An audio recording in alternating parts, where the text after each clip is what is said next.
promotion on the Public Service Board. And I, as Dolphine Bwari, stand to say that this Public Service Board of Kisii County has been given an unfair hearing.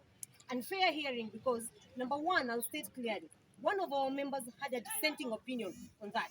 Out of the 7 members in the Labour Committee, 5 of them signed and 2 of them did not sign.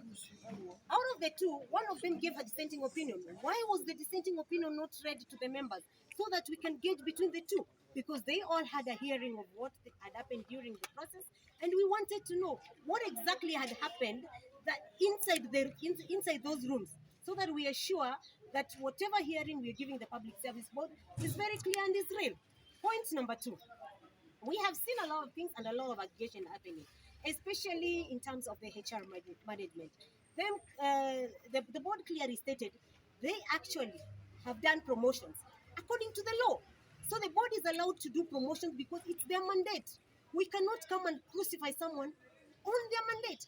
Personally, as Bwari, I feel there is a lot of witch hunt on the members of the members who are working in Kisii County. All our workers, we are supposed to protect our workers. And I, as Bwari, even if as I stand alone, I stand to protect the workers of Kisii County. That we cannot allow intimidation to the workers of Kisii County. We cannot allow witch hunt. Not everyone will sing to a specific tune. And I, as Bwari, will not sing to a specific tune. And I want to assure the members of Kisii County that I will not sing to a tune that is going to intimidate them. I can never be bought, and everyone knows that. I stand with an opinion that is very clear.